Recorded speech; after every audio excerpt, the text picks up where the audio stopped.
Bueno, como decía Javier, las medidas de aislamiento de las familiares, de las familias, eso lo hemos impuesto, y por eso decidimos hacer este webinar cada uno desde su casa, como para apoyar eso. Por eso van a ver un poco que cada uno sale por su lado.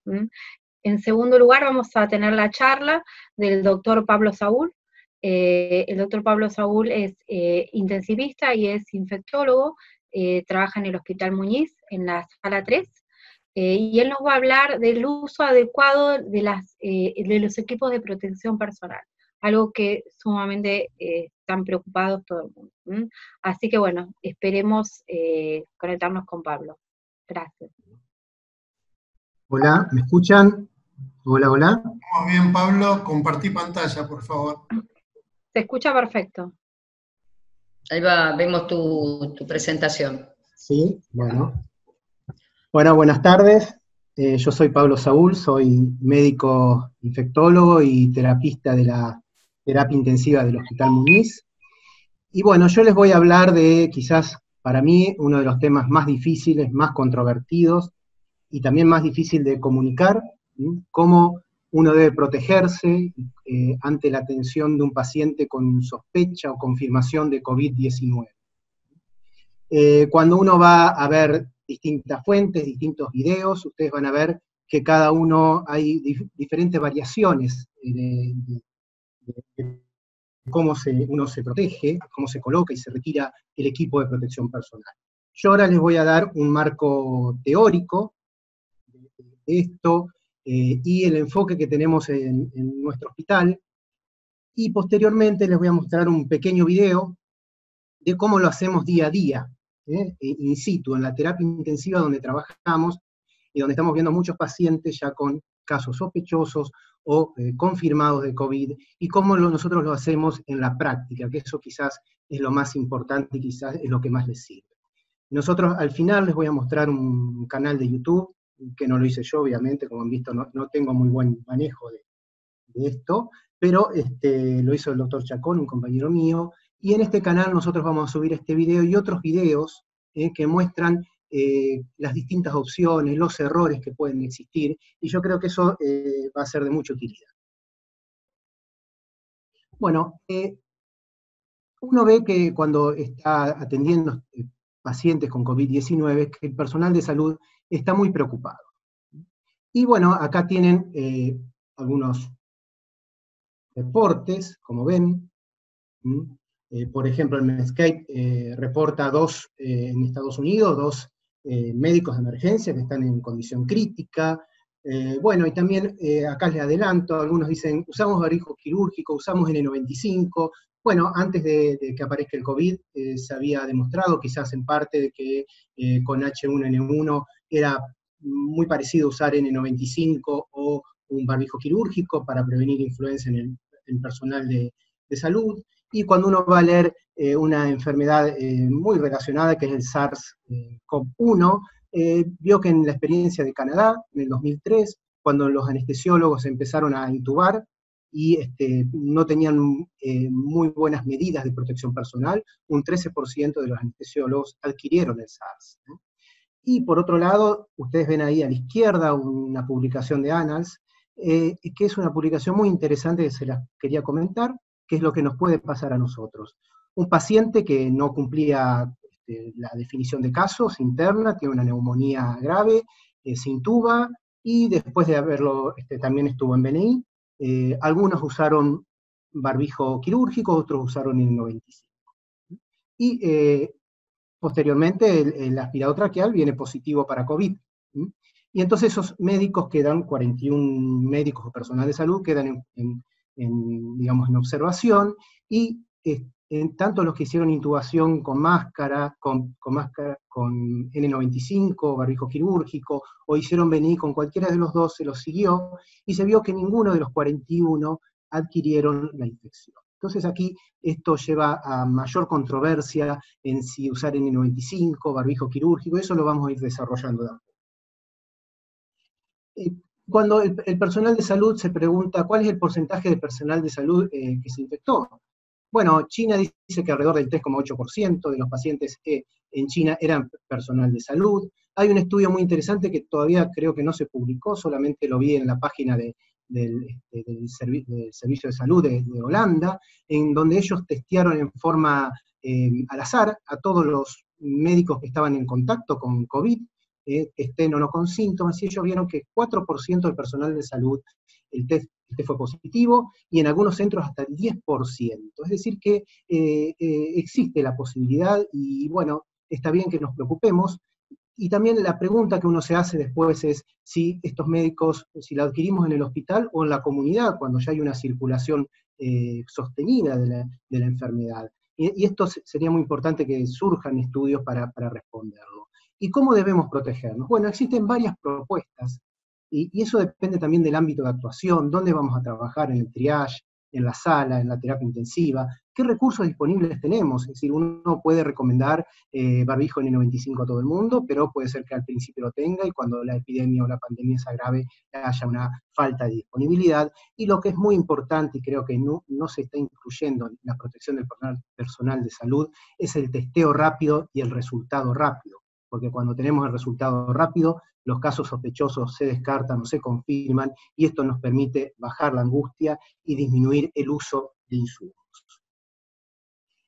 Otra cosa que nos preocupa es cuál es la persistencia del COVID en las superficies, y bueno, parece persistir bastante tiempo, horas o días, en distintas superficies. Fíjense en los guantes, alrededor de 8 horas, en las maderas, 4 días, en los vidrios 4 días, etc.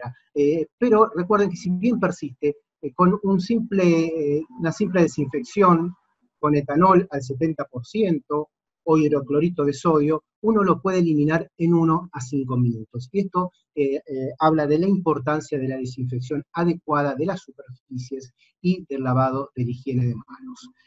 También hay un estudio que muestra que puede persistir en aerosoles alrededor de 3 horas, esto preocupa un poco, pero bueno, es un estudio que debería replicarse, y solamente es un estudio realizado bajo condiciones artificiales.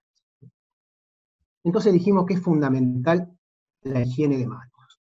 Cuando uno piensa cómo usar el equipo de protección personal, y uno cierra los ojos, se sienta y piensa, bueno, yo lo pienso como una cebolla, ¿vieron? Como una catáfila, como la cebolla que uno va poniendo una catáfila, otra, y después las va sacando, una, otra y otra, y entre cada retiro de la catáfila hay que higienizarse las manos. Ese es un concepto fundamental. Recuerden entonces que cuando ustedes se colocan y se retiran el equipo de protección personal, es fundamental la higiene de manos. ¿Y cómo realizar la higiene de manos? Bueno, esto lo vamos a mostrar en el video. Uno lo puede hacer con alcohol gel o con agua y jabón, no simplemente con agua y jabón. ¿Cuándo usar el alcohol gel? En la mayoría de las veces, si ustedes lo tienen disponible, es mucho más rápido, pero si ustedes tienen suciedad visible en las manos, secreciones, sangre, lo mejor es lavarse las manos. Salvo esta excepción, uno puede usar cualquiera de los dos, el que tenga disponible. En cuanto a estas, son consideraciones generales básicas, pero que son importantes remarcarlas. La transmisión se piensa que es predominantemente por secreciones respiratorias, por grandes gotas, que caen en general hacia alrededor solo viajan 1 a 2 metros, ¿sí? Y también por el contacto con las superficies contaminadas. No se sabe cuál es el tiempo de permanencia, pero como dijimos, puede llevar a ser de horas o días, pero la desinfección adecuada lo inactiva en menos de 5 minutos. ¿Qué pasa en la terapia intensiva? La terapia intensiva es un ámbito un poco particular, porque frecuentemente nos enfrentamos a diario, y a veces varias veces por día, a procesos de aerosolización, intubación, aspiración de secreciones. Entonces tenemos la posibilidad de que estos aerosoles, estos núcleos de gotas, viajen durante mayor tiempo, a mayor distancia, y al igual que pasa con la tuberculosis, el sarampión y la varicela. Entonces, en principio, ¿se transmite el COVID-19 por aerosoles? Parece ser poco probable, todavía estamos conociéndolo, pero sí hay un riesgo importante si hay procedimientos que llevan a la producción de aerosoles, como la intubación. Esto es un momento muy crítico que yo espero que no sea muy largo, pero me voy a detener un poco en esto. La aspiración, la ventilación no invasiva, la fibrobroncoscopía con VAL y la reanimación cardiopulmonar. ¿Y cuál es el equipo de protección personal que uno va a usar? Y esto Yo acá les muestro varias opciones y recuerden que esto depende mucho del lugar donde ustedes trabajan y de la disponibilidad que tengan. Siempre es mejor usar un equipo de protección personal o no usar ninguno, ¿sí? Bueno, acá les muestro entre las opciones de la protección respiratoria está el barbijo quirúrgico, el N95. En la protección ocular, ahí ustedes ven 3 tipos de protección. La antiparra común, que tiene poca protección lateral, superior e inferior. Una antiparra que brinda mayor protección lateral, superior e inferior. Y la máscara facial. Esto lo vamos a ir viendo de a poquito. El camisolín en terapia intensiva, en principio, de preferencia, tendría que ser impermeable, pero no siempre. Es decir, si ustedes o el enfermero entran simplemente a dejar una medicación al paciente, a cambiar el goteo de un fármaco y no tienen un contacto extenso y prolongado, podrían llegar a usar un camisolín impermeable. Pero en la mayoría de los casos en terapia intensiva, como el riesgo de las secreciones del aerosol está presente, si uno tiene disponible, debería usar el camisolín impermeable. Los guantes pueden ser de látex o los alérgicos al lácteo de nitrilo, y un componente muy importante del equipo de protección personal es tratar de no tocarse los ojos, la nariz o la boca. Yo lo incluyo dentro del equipo de protección personal. ¿Qué pasa con la cofia y el cubre calzados? Después vamos a ver que no son necesarios, que son opcionales. Bueno, ¿cómo colocarse el equipo? Esto lo voy a pasar rápido, porque lo vamos a mostrar en el video, pero les voy a ir comentando algunos datos, ¿sí? Algunas cosas claves. Primero, deben retirar todos los elementos accesorios, celulares, anillos, pulseras, etc. Después, pasar a un área limpia donde se van a colocar el equipo de protección personal. Es decir, debe haber un área limpia en donde se coloquen el equipo. De preferencia, primero tienen que ver que esté todo el equipo disponible, y de preferencia tienen que tener un supervisor, un compañero, que les vaya diciendo si van haciendo bien las cosas, y si al final de la colocación ustedes tienen una buena cobertura para antes de entrar a la habitación del paciente. Primero se higienizan las manos. Después, algunos ponen un guante interno, un par de guantes internos, esto es opcional. Nosotros lo vamos a hacer así porque muchas veces uno tiene que hacer procedimientos y bueno, nosotros estamos hablando del equipo de protección personal en la terapia intensiva. Luego colocan la bata, luego la máscara facial o el N95, ¿sí? Luego las antiparras, colocan un segundo par de guantes, y acá recuerden que estos guantes deben colocarse por arriba del puño de la bata para proteger la muñeca y tratar de que estén bien fijos para que no se deslice. Ahora, esta secuencia de colocación del equipo de protección personal no es tan importante seguirla estrictamente, porque lo importante es que ustedes al final de la colocación tengan todo el equipo puesto. Eso es lo más importante. En cambio, el retiro del equipo de protección personal es un paso crucial, y esto lo reconocen todas las organizaciones, ya que es el momento en que uno puede, digamos, adquirir la infección o contaminarse. ¿Cuáles son las claves? Recuerden evitar tocar la cara en todo el proceso, y este proceso que ustedes van a ver que es complejo, a veces puede haber una falla, ustedes olvidan cómo seguir, o piensan que no hicieron bien las cosas. Ahí ustedes tienen que quedarse tranquilos, detenerse, pensar y hacer higiene de manos, y después seguir. Recuerden que la parte anterior de su equipo se considera contaminada y la parte posterior no. Entonces, hay que quitarse el equipo de protección personal siempre bajo la orientación y supervisión en lo posible, ¿no? No siempre, pero en lo posible, bajo la supervisión de un observador, de un compañero, que les vaya diciendo si están haciendo bien las cosas. ¿Sí? Hay 2 lugares en donde se pueden retirar el equipo de protección personal, y eso lo vamos a ver después. En un área sucia, definida, o puede ser que no tengan área sucia, y se lo tienen que retirar en la habitación del paciente antes de salir de la misma. Siempre al principio tienen que higienizarse las manos, nosotros lo hacemos con los guantes puestos, ustedes van a ver otros videos que ya se sacan los guantes antes, pero nosotros lo hacemos con los guantes puestos. Después está el paso más difícil, que es el retiro del camisolín. La mayoría de las sociedades lo recomienda retirar desde afuera, desde la parte contaminada, sin tocar la parte interna, enrollarlo, hacer una especie de bollo, si quieren, y después descartarlo. Algunos, yo he visto algunos videos de Brasil, algún video acá de enfermería, que lo retiran desde la parte interna. Nosotros preferimos retirarlo desde la parte externa. Y luego, ¿qué van a hacer? Nuevamente higiene de manos. Recuerden la imagen de la cebolla cuando uno va retirando las catáfilas. Bueno, cada vez que retira una catáfila es conveniente hacer higiene de manos. Algunos lo hacen con los guantes interiores puestos, otros higienizan esos guantes interiores, se los sacan y después higienizan las manos y ya quedan con las manos desnudas, ¿no? Luego deben empezar a sacar el resto del equipo de protección personal, la antiparra o la máscara facial, y en estos casos, toda la protección que está en la cara, ustedes deben sacarla desde la parte posterior o lateral y nunca tocar la parte anterior. Tanto para las antiparras, la máscara facial, ustedes sacan esto, higienizan nuevamente las manos, y luego para retirar la protección respiratoria, deben agarrar las cintas por detrás y retirar la mascarilla hacia adelante. Esto lo vamos a ver bien en el video, ¿sí? Y luego, quitarse los guantes. Hay una técnica especial para quitarse los guantes, tratando de no tocar las partes contaminadas, eso lo vamos a ver después, y también en el canal van a ver distintas formas de quitarse los guantes. Fíjense con la técnica apropiada y desechándolo de manera segura. Si tienen alguna duda en este procedimiento, ¿qué es lo que hay que hacer? Higienizarse las manos. Recuerden la imagen de la cebolla. ¿Cuáles son las claves del retiro del equipo de protección personal? Considerar la parte delantera del equipo contaminada. No tocarse la cara. Como dijimos, si hay una falla o una duda, darse un tiempo, pensar, higienizarse las manos y volver a empezar.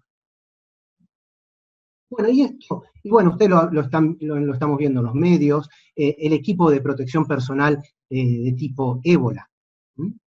Parece dar mayor seguridad, ¿no? Parece que estamos todos cubiertos, pero fíjense a la derecha lo complicado del proceso. Imagínense, si ustedes en una situación de pandemia tienen 30, 40 pacientes en su terapia. Nosotros en la época de la pandemia, de la epidemia de ébola en África, tuvimos disponible este equipamiento, lo tenemos todavía en la terapia intensiva del Hospital Muñiz, y lo que les podemos decir que, además de los costos, es muy compleja la colocación y el retiro. El retiro les puede durar demandar entre 20 y 30 minutos. Existen reacciones adversas, y las que nosotros hemos observado es el golpe de calor, la hipertensión arterial, y muchas veces una sensación como de disociación del medio, lo cual a veces dificulta hacer procedimientos. Nosotros hemos tratado con este equipo de realizar intubaciones, se pueden hacer, pero a veces es difícil. Y en esta pandemia por ahora no está recomendado por ninguna sociedad. Bien, habrán visto los equipos respiratorios de precaución aérea, los PAP, dotados con purificador de aire, que les brindan una máxima protección. Estos equipos podrían estar, si uno los tiene disponibles, serían muy convenientes para la intubación o para un procedimiento que genera muchos aerosoles y que es muy peligroso, que es el lavado broncoalveolar. Nosotros lo hemos usado para intubar, por ejemplo, lo hemos usado con la pandemia de H1N1, con el síndrome pulmonar por hantavirus. Hay que tener una curva de aprendizaje, y sobre todo es difícil su colocación y su retiro, y también la desinfección. Es decir, que no son equipos indispensables para tener. Las controversias en el equipo de protección personal. ¿Usar barbijo, quirúrgico o N95? Bueno, existen distintas recomendaciones. El N95 podría estar recomendado en general en terapia intensiva si uno lo tiene disponible por el alto riesgo de aerosoles y la toma de muestra. Si van a hacer un procedimiento como la intubación orotraqueal, sería casi mandatorio el N95. Y en la toma de muestra, nosotros consideramos que la toma de muestra es un momento peligroso, y sobre todo cuando uno toma la muestra orofaringia, el paciente puede toser, no está con ningún tipo de barbijo el paciente, y ahí nos exponemos a un gran riesgo. El barbijo quirúrgico, bueno, ustedes van a ver que hay sociedades, incluso la Organización Mundial de la Salud, que lo recomienda. Yo creo que es una medida bastante adecuada en la sala general. si no prevén procedimientos generadores de aerosoles, en el contacto breve con el paciente y en una situación que uno no tenga disponibilidad de N95. Pero, ¿cuál es el detalle que muchas veces no se dice? Si ustedes usan barbijo quirúrgico, el paciente, si está lúcido, también tiene que tener puesto el barbijo quirúrgico, antes de que ustedes ingresen a la habitación. Nosotros, en la atención de los pacientes sospechosos o confirmados con COVID-19 que tenemos actualmente en la sala, les pedimos antes de entrar a la habitación al paciente que se coloque el barbijo. ¿Por qué? Porque recuerden que el barbijo quirúrgico, la principal función que tiene es la del control de la fuente. Es decir, que cuando el paciente tosa, la mayor parte de las secreciones, de las gotas, queden retenidas en el barbijo. Entonces, si ustedes van a usar barbijo quirúrgico, recuerden, el paciente también lo debe portar. Bueno, y acá ven qué usar, qué es lo que recomiendan. Y bueno, miren que los distintos ministerios, la Organización Mundial de la Salud, el CDC europeo, China, Hong Kong, España, usan distintos, tienen algunas variaciones, y sobre todo la principal variación probablemente sea si usar N95 o no. Fíjense que Estados Unidos y Europa lo recomiendan, mientras que la Organización Mundial de la Salud solamente para procedimientos de vía aérea o toma de muestra, al igual que el Ministerio de Salud de la Nación, y el Ministerio de Salud de Buenos Aires, por ejemplo, para mostrarles cómo está cambiante la situación, el 3 de marzo lo recomendaba para la atención directa de pacientes, y el 18 de marzo ya lo recomienda solo para la toma de muestra y procedimiento de vía aérea. ¿Cuáles son los elementos?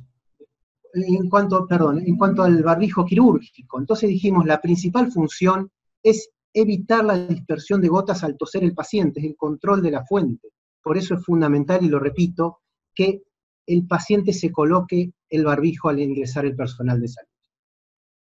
Cuando el personal de salud lo usa, recuerden que protege sobre todo de gotas, no de vía aérea. Si ustedes van a realizar una intubación o una aspiración de la vía aérea, deben tratar de usar N95. ¿Cuándo usar el barbijo quirúrgico en terapia intensiva?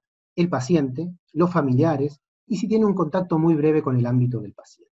También hay que recordar que en situaciones de falta de disponibilidad de N95, pero ahí, ¿qué debemos pedirle al paciente? Que se coloque el barbijo de táctil.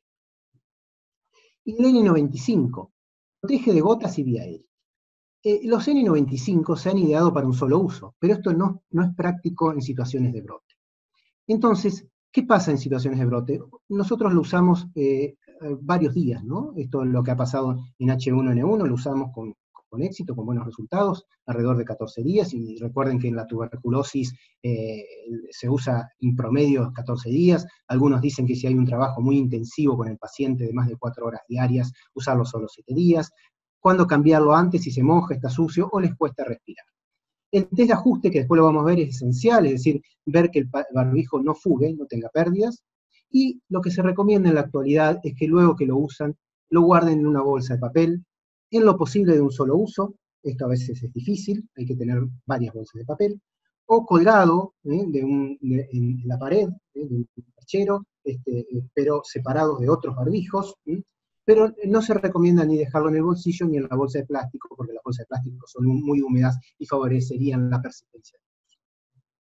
¿Cómo podemos proteger el barbijo N95? Bueno, y lo van a ver en el video, una opción es colocar un barbijo quirúrgico sobre el N95. Esto está muy discutido, muchos dicen que, bueno, esto no es así, no habría que hacerlo, pero en la epidemia de SARS en Canadá, por lo menos cuando había muy pocos N95 se usó, y esto parece haber sido bastante efectivo. O colocar una máscara facial, como lo vamos a ver. ¿Cuándo usarlo una sola vez? Cuando realizan una intubación orotraqueal, o cuando se contamina. Cuando realizan la intubación orotraqueal, deben cambiarlo. Fíjense la estrategia para protección del N95. El barbijo sobre el N95, usado en el SARS, o la máscara facial. Fíjense que la máscara facial protege el N95, y eso nos va a permitir probablemente prolongar su uso. El uso de cofia es opcional, lo recomendamos en las personas de pelo largo, por eso en el video, como bueno, hay muchas personas que tienen el pelo largo, lo vamos a usar, pero es opcional, recuérdenlo. Y la protección de calzados, que esto genera mucha controversia, también la Organización Mundial de la Salud y el CDC no recomiendan, también el CDC europeo no recomiendan la protección de calzados. Si uno decide usar una protección de calzado, bueno, puede usar cubrecalzados impermeables, desechables, o no impermeables, ¿sí? Recuerden que esto, si uno lo usa, tiene que tener en cuenta que agrega una complejidad más para el retiro. Hay algunos médicos y enfermeros que refieren que retirar el cubrecalzados es muy dificultoso, o usar un calzado impermeable y desinfectarlo con alcohol del 70%. Pero recuerden que la protección del calzado es opcional. Algunos, si ustedes lo van a ver, incluso nosotros lo hemos tratado de usar en la epidemia de ébola, para tratar de que el guante externo no se deslice. Usábamos una tela adhesiva vertical sobre los guantes externos, sobre todo una cinta aislante. Acá tiene un intensivista en Canadá, preparándose para intubar un paciente, que usan esto. No está recomendado en la actualidad, pero uno lo puede usar si tiene camisolines que no tienen un buen ajuste de puño, los guantes son muy cortos, uno puede llegar a usar. Yo creo que mañana van a ver la intubación orotraqueal, pero como es parte de la protección, yo quiero darle algunas claves. Recuerden que la intubación orotraqueal es un momento muy crítico en coronavirus.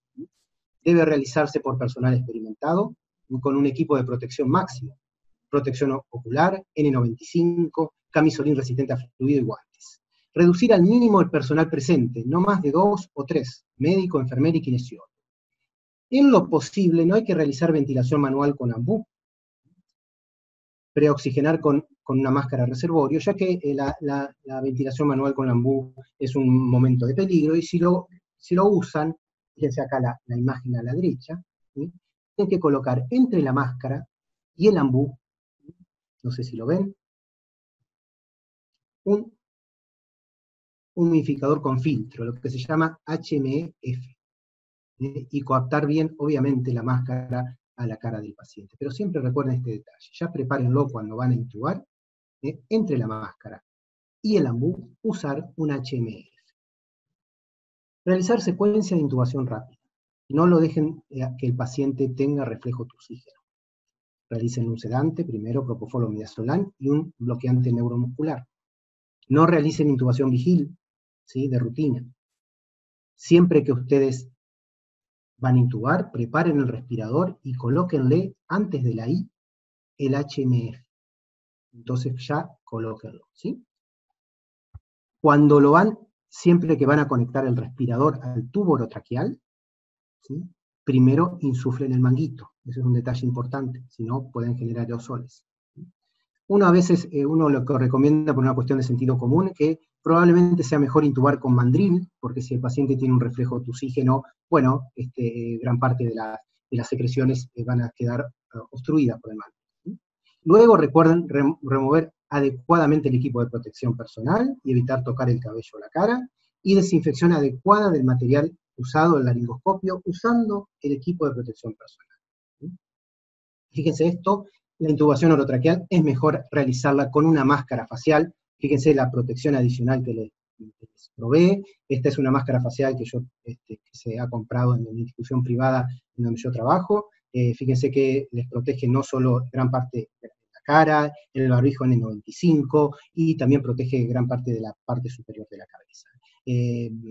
No son inalcanzables en cuanto al precio, y lo importante es que son perfectamente reusables, y si uno compra 2, 3, ya puede tener, como sobre todo para la intubación orotraqueal. Y por otro lado, algo que uno se debe preguntar: ¿cómo organizamos la colocación y retiro? Área limpia, área sucia, etc. Bueno, ustedes pueden tener dos situaciones: que tengan habitaciones individuales, o que aíslen a los pacientes, que todos los pacientes con COVID-19 confirmados estén en una misma sala, lo que se llama aislamiento de cohorte. Si ustedes tienen habitaciones individuales, se colocan el equipo de protección personal en el área limpia, van a la habitación individual, revisan al paciente, retiran el equipo de protección personal en la habitación, salvo la protección respiratoria. La protección respiratoria se retira fuera de la habitación.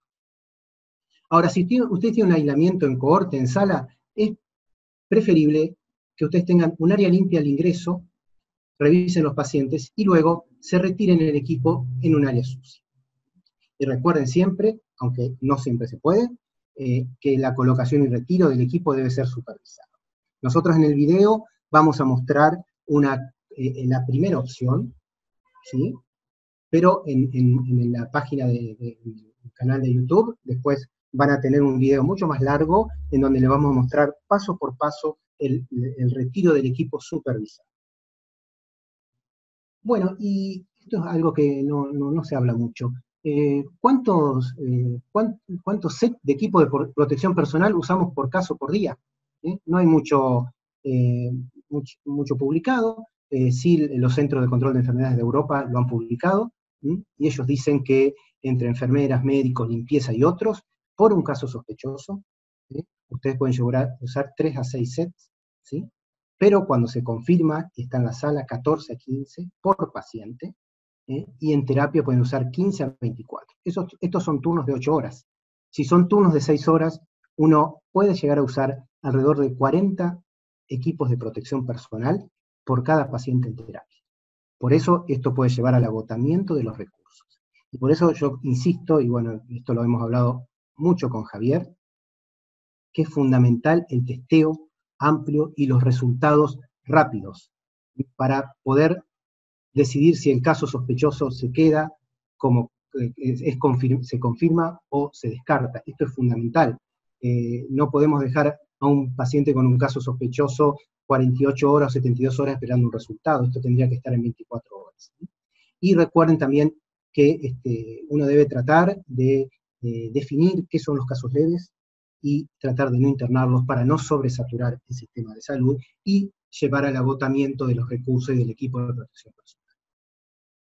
Bueno, en conclusión, recuerden trabajar tranquilos, seguir los protocolos, no desesperarse, ante la duda, higiene de manos, repartir la tarea, no sobreexigirse.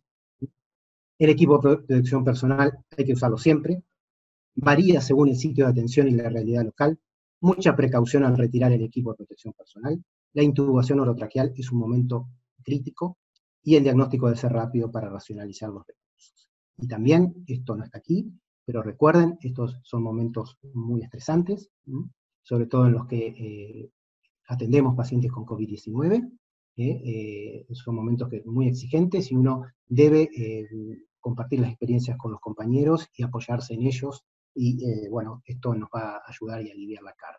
Muchas gracias. Aquí tienen, perdón, la propuesta, ¿sí?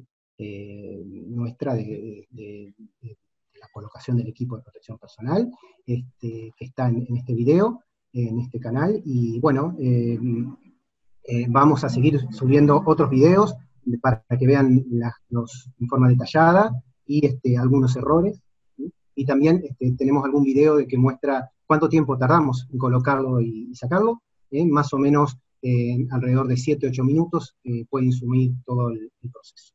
Muchas gracias. Bueno. Sí, a continuación... Sí, iba a hacer la... Dale, sí, dale. Sí. No, sigan. Soy Eleonora. Iba a hacer las preguntas, pero si terminaste, si no, no. No, yo ahora iba a mostrar el video, si quieren. Ah, perfecto. ¿Les parece? Sí, está muy bien. Son nada más que 8 minutos, ¿puede ser? No, perfecto, dale, siga. Vamos. Porque aparte por ahí hay alguna pregunta en el video, así que... Claro. Perfecto, perdón. No, por favor, esperen un momentito que ya lo busco. Ya saben que yo con esto... Bueno, ahí estamos. Vamos.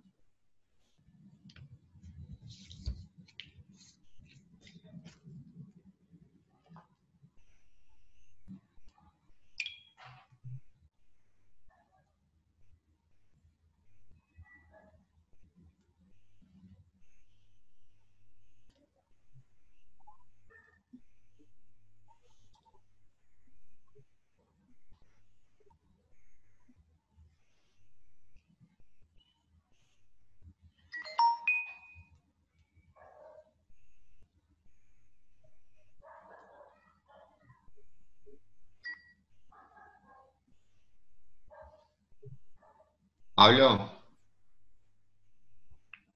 Sí. Comentalo si querés el video mientras. Bueno. Bueno, acá estamos colocando el equipo de protección personal. Colocamos el camisolín repelente. Fíjense, presten atención cómo colocamos, lo ajustamos con las tiras. Esto es algo que puede generar dificultades al retirarlo. Fíjense que primero colocamos la tira superior, y uno de los secretos que vimos es que la tira inferior, para retirarla y no romper el camisolín, la atamos en la región lateral, un poquito hacia adelante.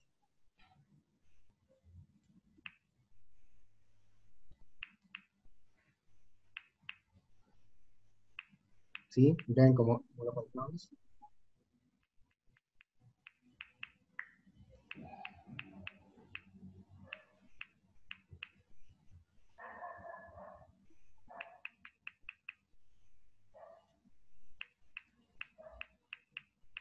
Fíjense, eso es importante. Ese es un detalle muy importante que no.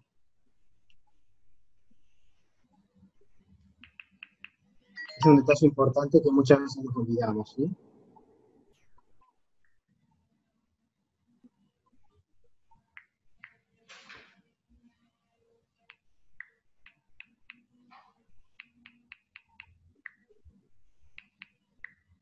Esto es lo que le había hablado de lo que se hacía en SARS, nosotros lo hacemos de rutina.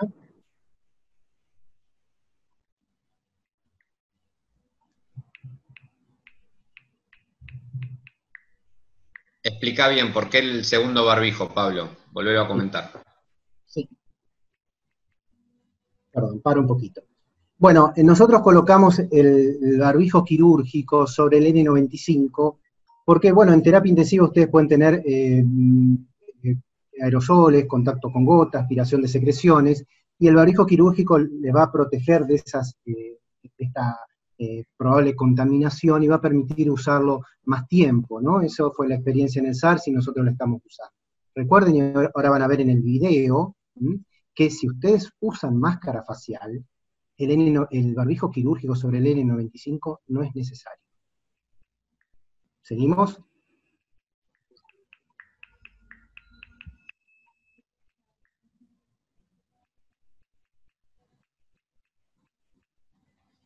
Siempre tienen que ver que está cubriendo la mayor parte del N95.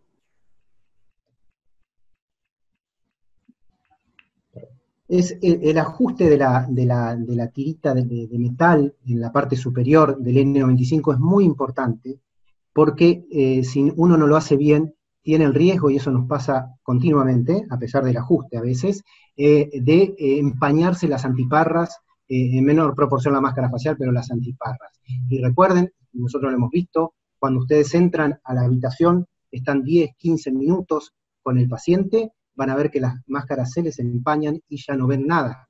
En ese caso tienen que salir, no tienen que hacer ningún procedimiento. ¿Cómo solucionar esto? Bueno, hay líquidos anti-empañante o anti-fog que son relativamente, no son muy caros, y nosotros compramos y les ponemos a las máscaras, a las antiparras, perdón, antes de colocarla, y lo hemos probado en esta semana, y la verdad que no se empañan más. Así que sería algo a tener en cuenta.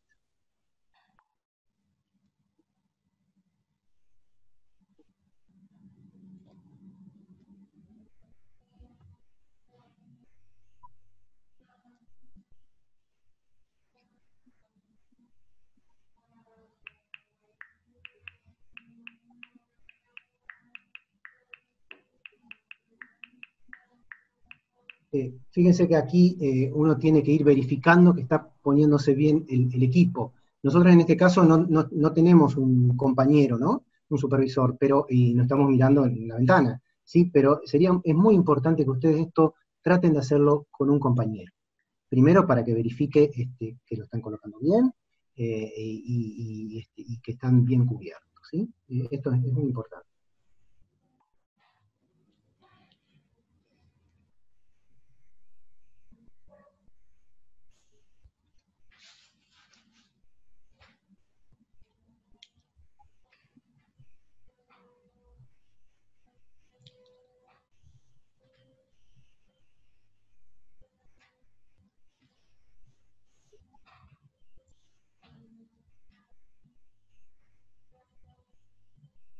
Siempre,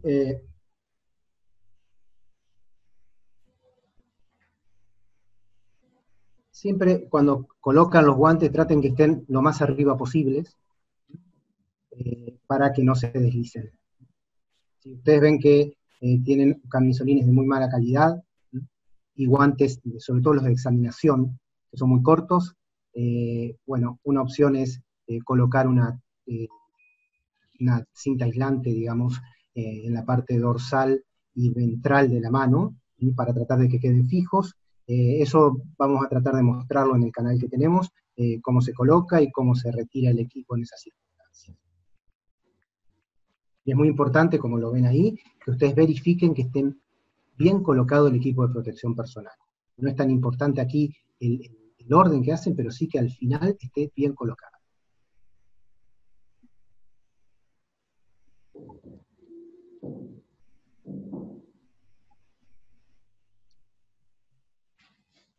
Ahora vamos a proceder al retiro del equipo de protección personal. Recuerden que si ustedes se colocaron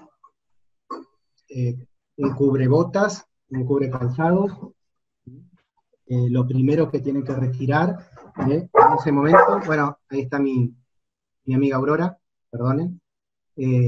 Bueno, siempre recuerden que si ustedes se colocaron un cubrecalzados, lo primero que tienen que retirar es el cubrecalzado, higienizar las manos sobre los guantes puestos y seguir el proceso.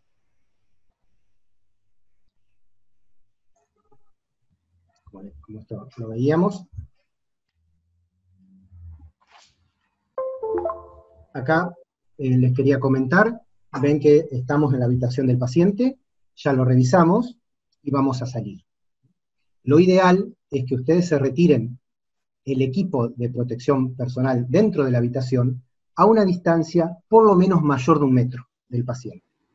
¿Y qué es lo importante que tiene que cumplir el paciente si está lúcido? Recuerden que siempre tiene que tener puesto el barbijo quirúrgico. No entra en la habitación si el paciente no tiene el barbijo quirúrgico. Entonces recuerden, por lo menos a más de 1 metro del paciente, los CDC recomiendan 6 pies. 6 pies es más o menos 1,8 metros, ¿sí? Pero bueno, a veces no se puede, por lo menos 1 metro.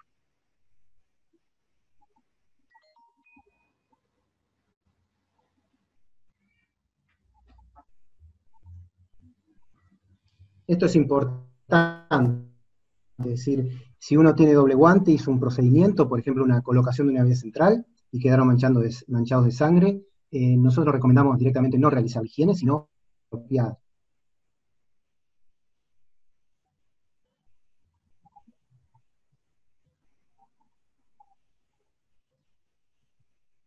Ven aquí cuando, este es el momento más difícil del retiro del equipo de protección personal. Es muy difícil, muchas veces se cometen fallas, y recuerden, si cometen fallas, ¿qué es lo que tienen que hacer? Higienizarse inmediatamente las manos. Fíjense que aquí la tira la pusimos lateral, entonces no tenemos que romperla, porque nosotros hemos visto que si la tira está posterior y uno hace fuerza para retirarla, lo tiene que hacer en forma muy delicada, muy gentil, digamos, para decirlo así bien, porque si no puede llegar a romper el camisón. Por eso nosotros vimos que retirándolo de la parte lateral es más fácil.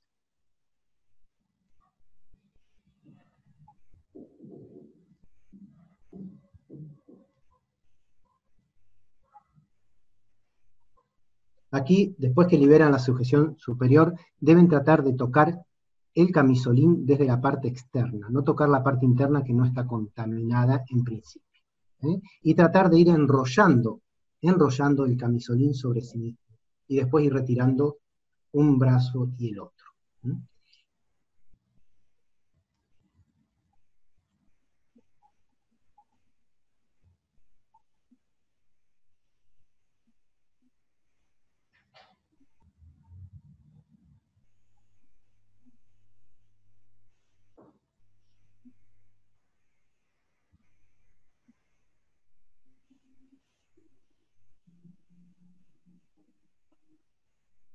Bueno, aquí ven que nosotros retiramos todo el camisolín y los guantes externos e internos quedaron.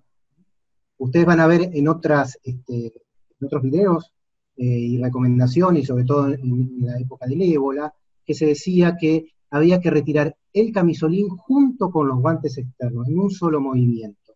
Eso se puede hacer, nosotros en el video más prolongado que vamos a subir al canal, van a ver que lo podemos retirar, pero es un procedimiento complejo. A veces lo pueden hacer, a veces no. Entonces, por lo menos en Europa, una opción que es la que estamos mostrando acá, que es la más fácil, es retirar primero el camisolín y después los guantes.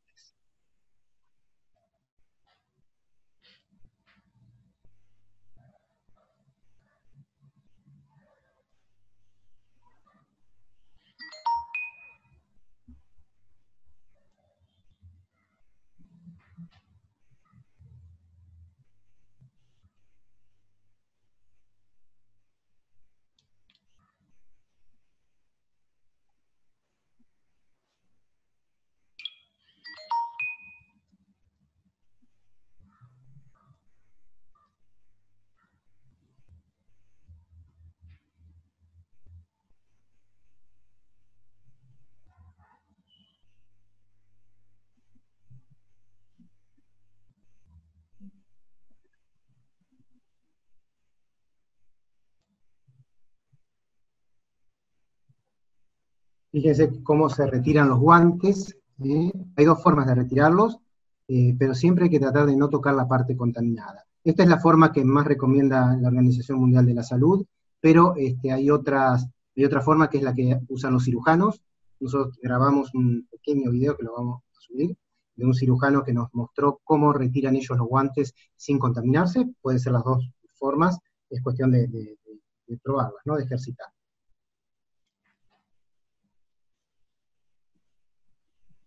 Luego hacen higiene de manos, retiran.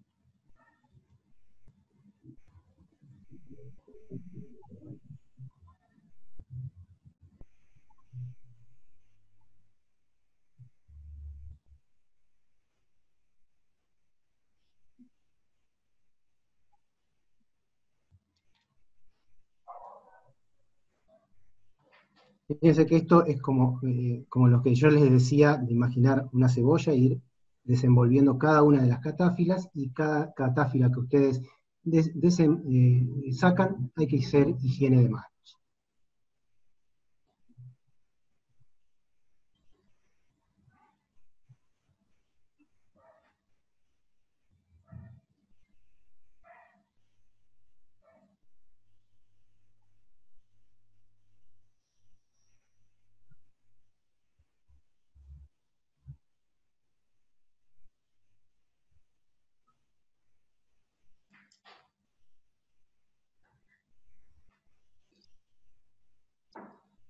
Esto nosotros lo agregamos porque cuando uno esto lo muestra a las enfermeras, nos dice, sí, doctor, usted se lavó varias veces las manos, pero no se hizo las manos, pero las muñecas no. Entonces, creo que es atendible esto, y bueno, sería útil al final hacerse un lavado de manos con agua y jabón y tratar de incluir las muñecas, ¿no?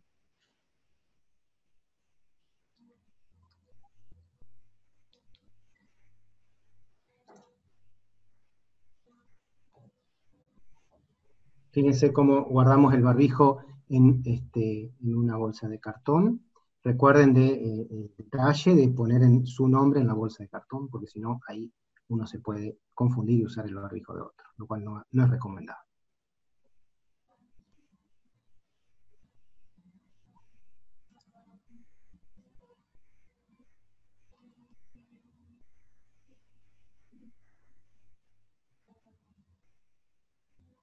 Eso es muy importante, ¿eh? Y después salimos de la habitación. Después nos vamos a distender, tomamos algo, un café, algo, y después recién volvemos ya tranquilos, si es necesario revisar otro paciente. Muchas gracias. La edición de este video, porque como ustedes saben yo aquí no puedo hacer mucho, la hizo mi compañero el doctor Norberto Chacón. Muchas gracias.